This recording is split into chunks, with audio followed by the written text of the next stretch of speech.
우리 옆 사람과 인사하십시다. 예수님 때문에 행복하십시다.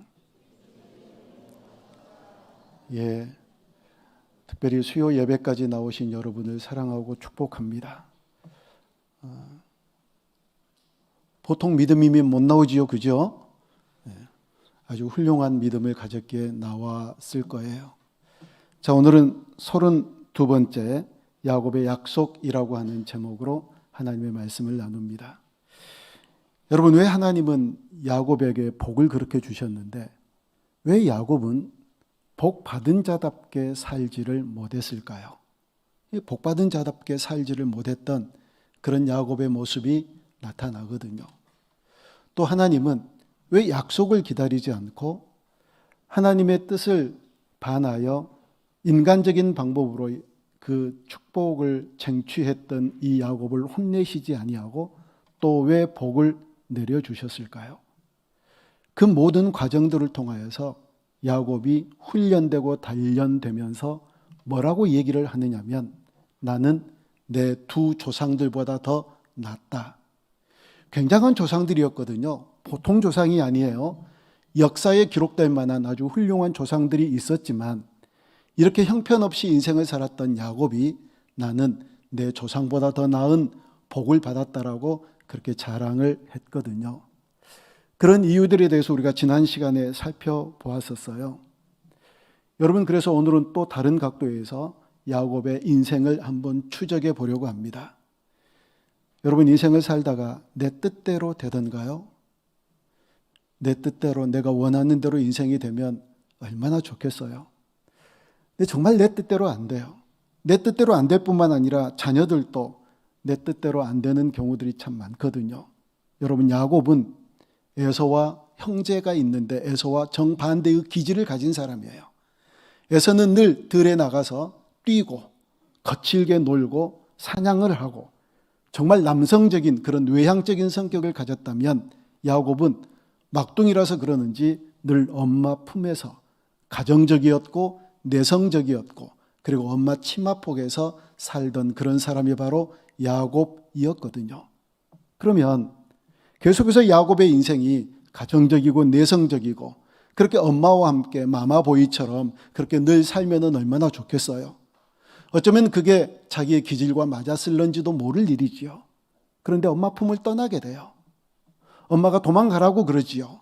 그리고 엄마 품을 떠나게 되고 그는 최초로 이 세상에서 노숙자로 인생을 살게 됩니다. 말씀드렸지요. 그 당시에 이 중동 지방에는 나그네를 환대하는 그런 풍습이 굉장히 좋았어요. 나그네가 나그네로서 사는 것을 보지를 못했거든요. 어느 누구든지 밖에서 잠을 잘 것 같으면 그냥 쌍수 들고 환영해서 우리 집에 와서 주무십시오. 우리가 거처가 있습니다. 방이 있습니다. 이렇게 해서 나그네를 밖에서 재우는 그런 법이 없는 그런 풍습을 가지고 있는 그런 시대였는데 야곱이 어느 누구에게도 초청받지 못한 채 최초의 노숙자가 되어서 그렇게 인생을 살아가고 있었다는 겁니다. 아무도 생각하지 못했을 거예요. 어떻게 그렇게 고독한 삶의 지경에 놓여놨는지. 그리고 스스로 모두에게서 떠났다. 나는 이제 천상천하의 혼자다. 이렇게 생각했을 때 하나님께서 야곱을 찾아가셨고 그리고 야곱과 만나시는 내용들이 오늘 본문에 기록되어져 있는 말씀이에요. 야곱은 하나님 앞에 어떤 소원도 아뢰지 않았어요. 하나님께 이런저런 기도 제목을 놔두고 주님, 내가 이게 필요합니다. 나에게 이걸 주십시오 라고 말씀드리지 않았거든요. 근데 하나님께서 전격적으로 나타나셔서 야곱에게 축복하세요. 오늘 본문 14절부터 13절부터 15절 말씀까지 우리 다시 한번 같이 보면은요. 또 본즉 여호와께서 그 위에 서서 이르시되 나는 여호와니 너희 조부 아브라함의 하나님이요 이삭의 하나님이라. 네가 누워있는 땅을 내가 너와 네 자손에게 주리니. 네가 현재 누워있는 모든 땅을 자손에게 주겠다라고 얘기를 합니다. 우리 14절 15절 같이 읽어볼까요? 내 자손이 땅의 티끌같이 되어 네가 서쪽과 동쪽과 북쪽과 남쪽으로 퍼져나갈지며 땅의 모든 족속이 너와 네 자손으로 말미암아 복을 받으리니 내가 너와 함께 있어 네가 어디로 가든지 너를 지키며 너를 이끌어 이 땅으로 돌아오게 할지라. 내가 네게 허락한 것을 다 이루기까지 너를 떠나지 아니하리라 하신지라. 아멘. 아니, 하나님은 우리가 기도해도 잘 들어주지도 않으시면서 우리가 그렇게 작정 기도하고 금식 기도하고 열심히 울부짖고 애타게 기도하는데도 우리의 기도 잘 들어주시지 않는 하나님이었는데 기도도 하지 않는 이 야곱에게 웬 복을 이렇게 내려주시느냐고요. 땅의 복, 그리고 자녀들에 대한 복, 하나님께서 야곱을 지키시겠다고 하시는 이 놀라운 복을 선포하시거든요. 약오르지 않나요? 내 기도나 좀 들어주시지. 기도도 하지 않는 야곱에게 무슨 복을 이렇게 주시나? 그 이유는요, 조금 이따 살펴보게요. 이렇게 복을 선포한 하나님 앞에서 반응을 야곱이 어떻게 하는지 우리 20절부터 22절 말씀까지 우리 다시 한번 같이 읽습니다. 야곱이 소원하여 이르되 하나님이 나와 함께 계셔서 내가 가는 이 길에서 나를 지키시고 먹을 떡과 입을 옷을 주시어 내가 평안히 아버지의 집으로 돌아가게 하시오면 여호와께서 나의 하나님이 되실 것이요 내가 기둥으로 세운 이 돌이 하나님의 집이 될 것이요 하나님께서 내게 주신 모든 것에서 10분의 1을 내가 반드시 하나님께 드리겠나이다 하였더라. 아멘. 야곱이요, 이렇게 자기에게 복을 선포하신 이 하나님 앞에 자기도 반응을 하는데 세 가지로 서원을 해요. 첫 번째 서원은 뭐냐면 하나님께서 나를 그렇게 지켜주시면 그 말씀대로 나에게 복을 선포하시는 대로 그 약속을 이루어 주시면 하나님은 내 하나님이 될 것입니다 라고 고백을 해요. 여러분, 이게 얼마나 철딱선이 없는 고백인지 아세요? 마치 자식이 부모에게 이렇게 얘기를 하는 것과 같아요. 내 먹을 것, 입을 것, 내 삶을 책임져 주면 아버지, 내가 아버지로 여길게요. 엄마, 내가 엄마로 여길게요. 이런 얘기와 비슷하거든요. 그렇게 해주시면 하나님이 내 하나님이 될 거라고 그렇게 고백을 해요.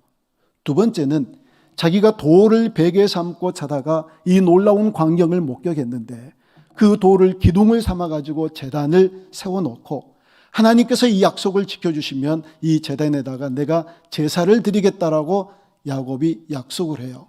그런데 이 약속은요, 야곱이 그대로 이루거든요. 우리 창세기 35장 7절 말씀을 우리 한번 같이 읽어봅니다. 그가 거기서 제단을 쌓고 그곳을 엘 베델이라 불렀으니 이는 그의 형의 낯을 피할 때에 하나님이 거기서 그에게 나타나셨음이라. 아멘. 야곱이 수십 년이 흐른 다음에 그렇게 하겠다고 한 약속을 그대로 이루거든요. 그 다음에 세 번째 야곱이 반응을 해요. 내가 11조를 드리겠습니다.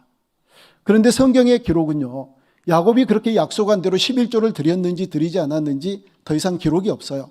그래서 우리가 알 바 없지요. 몰라요. 11조를 정말 드렸는지 드리지 않았는지.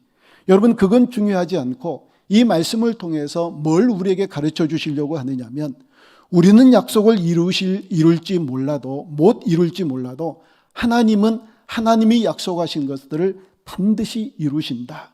그러니까 우리가 어떤 계획을 할지라도 그 계획대로 안 되더라도 하나님은 하나님께서 세우신 그 계획을 따라서 우리의 인생을 이끌어 가신다는 사실이에요. 믿는 사람들과 믿지 않는 사람들의 차이가 여기 있어요. 여러분, 제가 종종 말씀드리죠. 우리 인생 가운데 우연이란 없어요.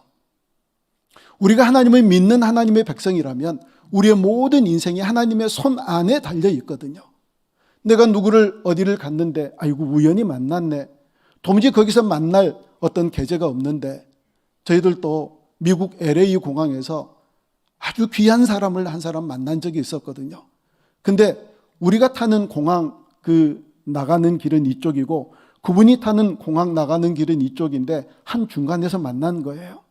우연히 만났나요? 아니에요. 모든 믿는 사람들은 하나님의 손 안에 우리의 인생이 달려있기 때문에 그것까지도 하나님의 계획하심에 들어있다라고 믿거든요. 여러분 정말 그렇게 믿으시나요?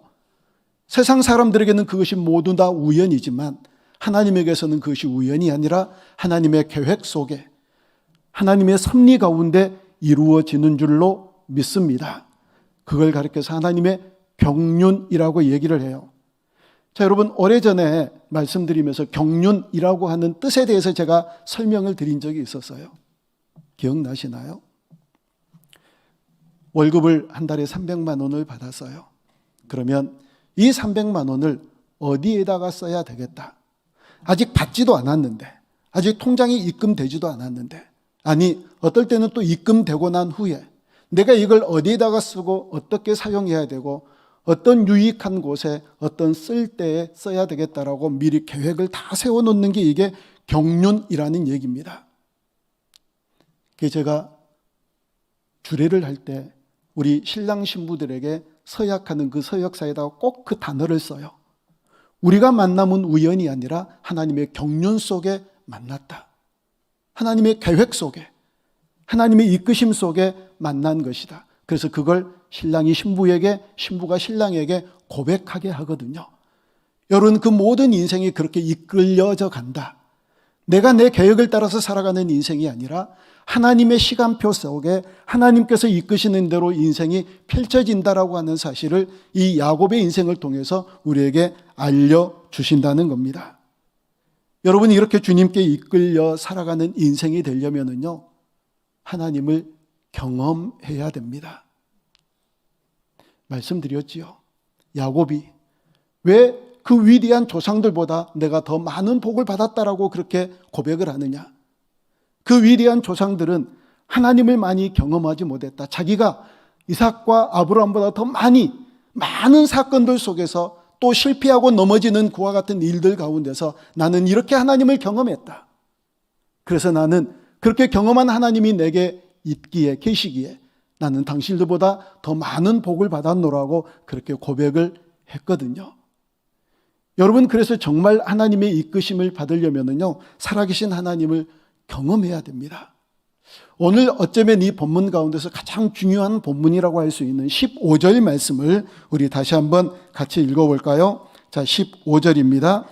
내가 너와 함께 있어 네가 어디로 가든지 너를 지키며 너를 이끌어 이 땅으로 돌아오게 할지라.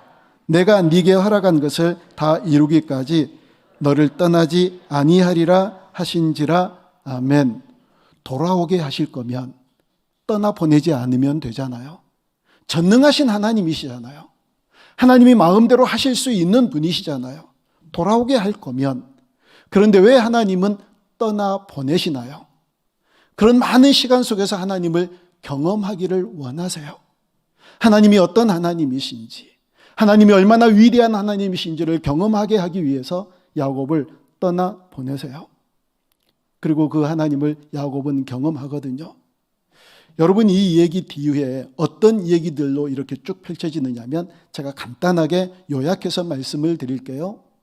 야곱이 이제 돌베기를 베고 삼촌 집으로 가요.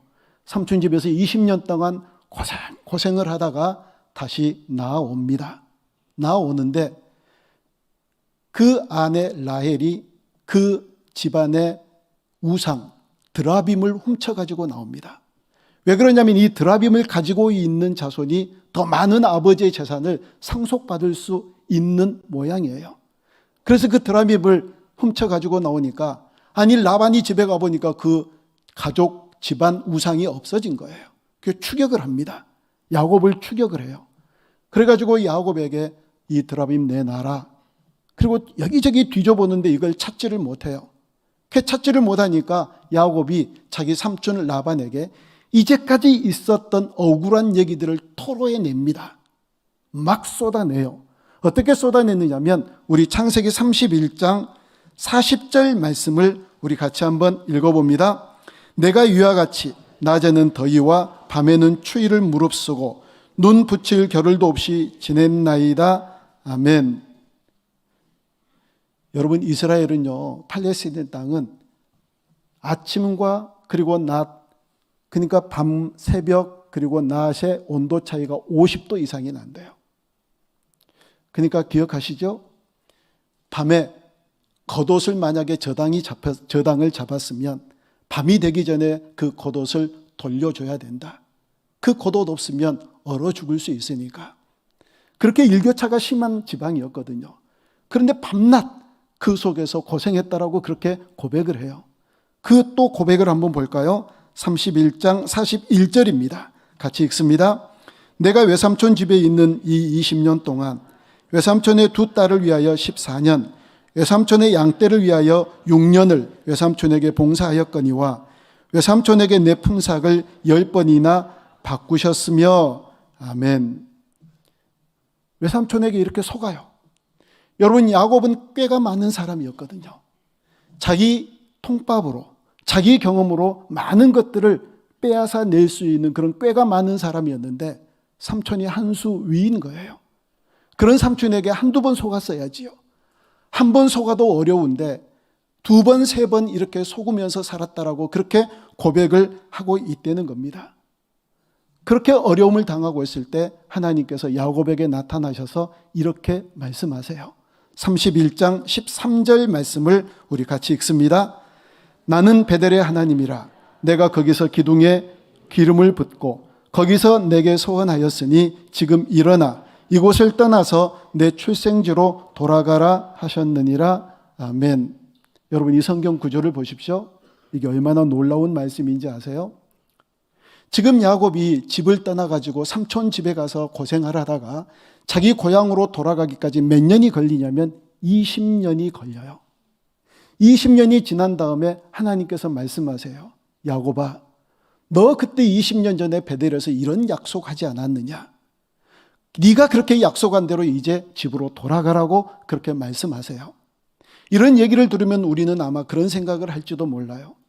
20년 전에 내가 그런 약속했나? 잊어버릴지도 모를걸요? 아니, 머리 나쁜 사람들은 아마 잊어버릴 수 있을 거예요. 기억력이 별로 좋지 않은 사람은. 20년 전의 일이니까요. 내가 그런 약속한 적이 있었나? 이런 사람이 있을 수 있고, 또 이렇게 말씀을 하시면 이렇게 생각하는 사람도 있을 수 있거든요. 내가 지금 집에 돌아가는 게 20년 전에 내가 약속한 그 약속을 하나님께서 지금 이루어 주신 것이 아니라 돌아갈 때 됐지 지금. 20년이라고 하는 많은 세월이 흘렀으니까 이게 하나님께서 약속을 이루어 주시기보다는 이제 돌아갈 때 됐잖아. 20년이라는 세월인데 이렇게 생각할 수 있거든요. 그런데 보세요. 하나님이 이것을 잊지 아니하시고 네가 그때 약속한 그대로 이제 집으로 돌아가라고 말씀하세요. 여러분, 보다 분명한 증거가 또 있거든요. 이 이후로 야곱이요 떠나가다가 제일 처음에 만난 사건은 어떤 사건이냐면 형 에서를 만나요. 이 에서가 얼마나 두렵습니까? 20년 전에 이 에서를 속여가지고 모든 축복권을 다 따와 버렸는데 이 에서를 만나면 어쩌면 죽을지도 모른다라고 하는 그런 생각, 두려움이 있었거든요.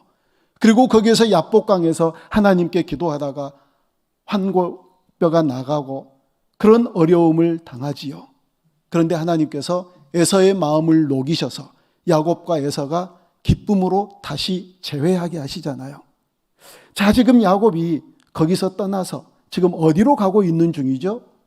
아까 31장에서 얘기했으면 하나님께서 베델에서 네가 약속한 그 약속을 이루기 위해서 너는 돌아가라 그랬으면 이 에서를 만난 다음에 야곱이 어디로 가야 되나요? 베델로 가야 되잖아요. 근데 베델로 안 가요. 세겜이라고 하는 곳에 가서 우리가 잘 아는 대로 디나가 강간을 당하는 사건이 있어지고 할례를 빙자해서 많은 무고한 사람들을 죽이는 살인사건까지 일어나게 되거든요. 말씀드렸지요. 야곱은요 일단의 가족들을 데리고 마을, 부족, 시족들을 국가, 나라, 민족들을 지나서 어디론가 목적지를 향하여서 가는 나그네예요. 이미 정착한 어떤 사람들이 이 나그네를 잘 못 보고 불쾌하게 여겼거나 저것들 죽여야 되겠다라고 생각해서 죽이면은요 속수무책으로 당할 수밖에 없는 그런 형편이거든요. 그런데 거기에서 세겜 사람들을 그렇게 죽였으니 야곱이 하마터면 큰일 날 뻔했거든요.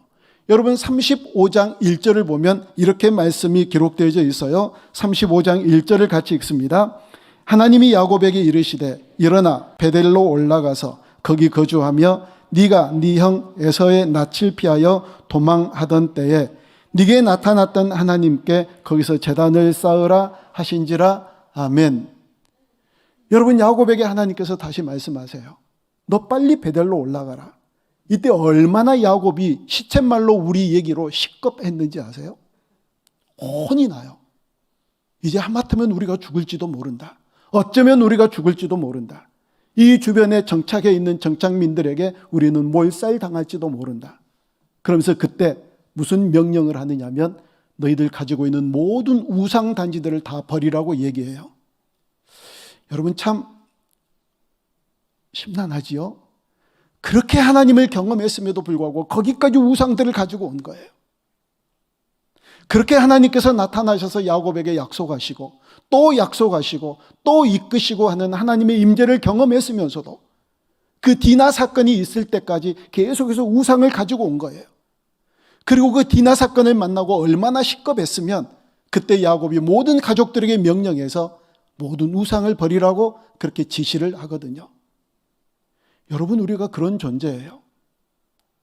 야곱이 그런 사람들이었거든요.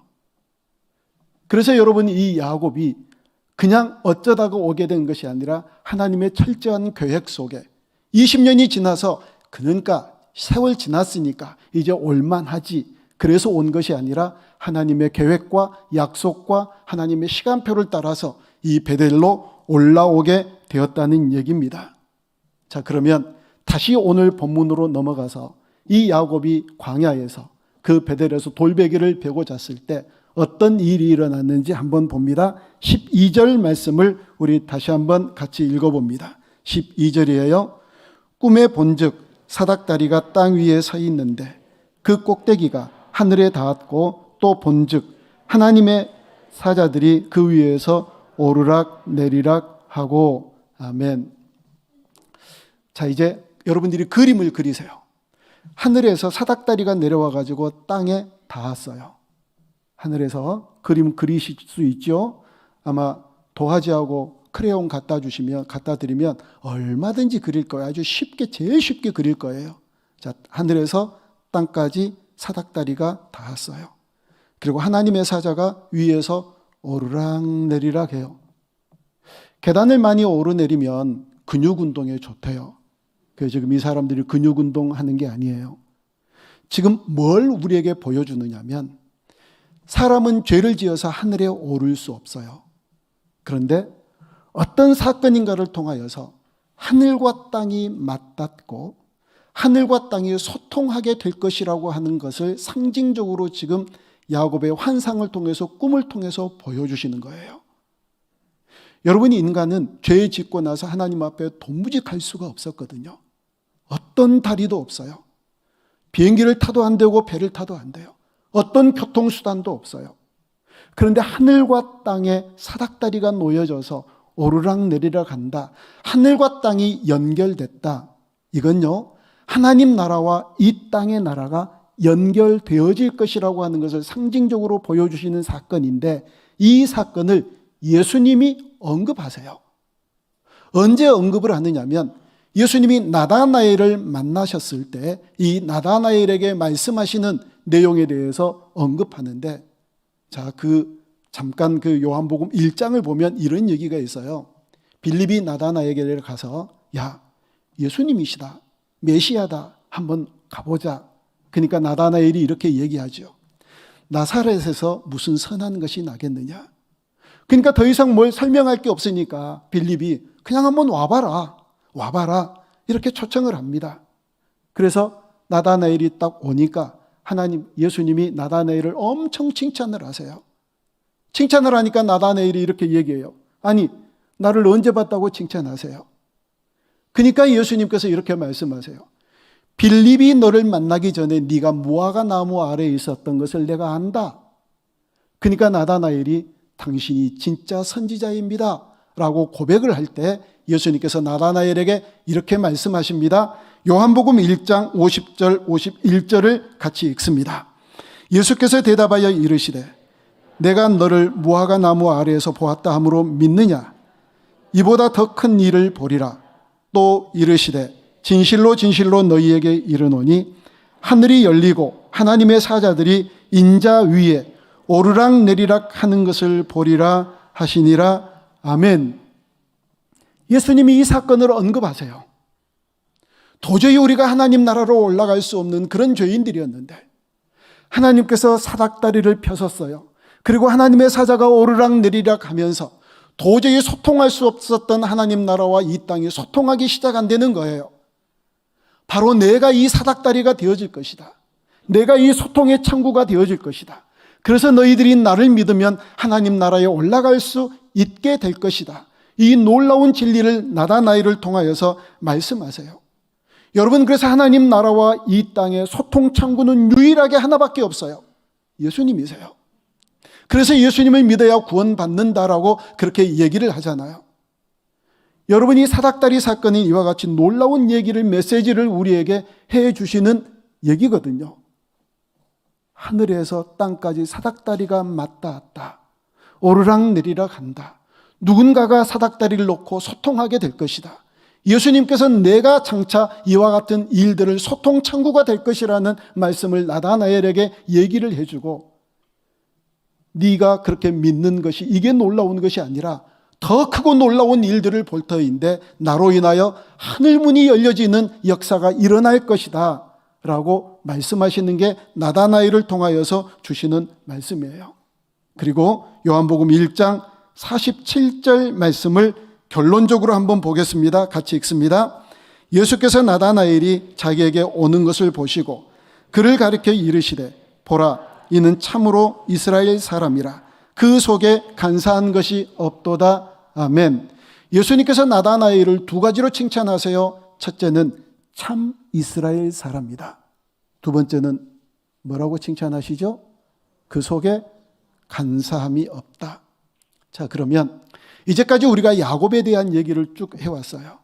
하나님께서 야곱을 어떻게 훈련시키시는지, 하나님께서 어떻게 살아계신 하나님을 경험하도록 그 광야로, 그 어려운 지경으로 야곱을 자꾸자꾸 내모시는지, 그래서 그 모든 과정을 통해서 하나님은, 야곱은 어떻게 살아계신 하나님을 경험하고 나서 내가 최고로 복받은 사람이야 라고 당당하게 얘기할 수 있는 그런 사람으로 훈련되고 단련되어졌는지, 이런 얘기들 우리가 쭉 해왔잖아요. 여러분, 하나님이 동일하게 우리도 그렇게 훈련시키기를 원하세요. 어디까지 목표로 삼기 위한 거냐면 참 이스라엘 사람으로, 참 그리스도인으로 훈련시키기 위해서 하나님이 우리를 지금도 다루시는 줄로 믿습니다. 기도했는데 응답이 잘 안 되시던가요? 나는 자꾸 어떤 목표를 향하여 나아가려고 그러는데 그 목표와 정반대의 길로, 나락으로 실패하고 좌절의 길로 걸어가지던가요? 하나님께서 더 큰 복을 여러분들에게 주시기 위하여 훈련시키시고 연단시키시는 놀라운 용광로와 같은 그런 과정인 줄로 믿습니다. 결국은 뭘 삼기 위해서요? 참 이스라엘 사람, 참 그리스도인 삼기 위해서 우리 안에 있는 간사한 것들, 제가 이 간사한 것들, 이 간교한 것이라는 그런 의미잖아요. 근데 왜 하나님께서 그 많은 것들 가운데서 나다나엘에게 간사한 것이 없다라고 그렇게 얘기를 하셨을까? 여러분 궁금하지 않으세요? 왜 많은 것들 칭찬할 덕목들이 있을 텐데 간사한 게 없다라고 그랬을까? 이걸 좀 이해를 좀 잘 하기 위해서 간사하다 반대말 하고 유튜브한테 물어봐도 대답이 없고 네이버한테 물어봐도 대답이 없는데, 간사하다 뜻 옆에가 비슷하게 뭐라고 써져 있냐면 의롭다 뜻 이렇게 써져 있는 거예요. 그러니까 이게 뭔가 유사한 점이 있거나 뭔가 이것과 함께 설명할 부분이 있어가지고 간사하다 뜻 옆에가 또 하나가 있는데 의롭다 뜻이 있는 거예요. 그래서 그럴 수 있겠구나. 이 간사하다라고 하는 얘기의 반대말은 의롭다라는 얘기이겠구나. 그런 생각이 들더라고요. 여러분, 하나님께서 나다나엘에게 의로운 것을 본 거예요. 그래서 우리 안에 있는 모든 불순물들을 다 제거하고 나다나엘처럼 간사한 것이 없는 참 그리스도인으로 만들기 위하여서 오늘 또 내일도 우리를 훈련시키시고 우리를 연단시키시는 하나님의 손길이 우리 가운데 끊이지 않게 될 줄로 믿습니다. 여러분, 우리가 하나님을 믿는 하나님의 백성이 맞다면, 그 사실을 믿음으로 인정한다면 우리는 하나님의 손에 달려 있습니다. 새끼손가락 하나도 하나님이 허락하심이 없으면 움직일 수 없는 그런 존재임을 고백합니다.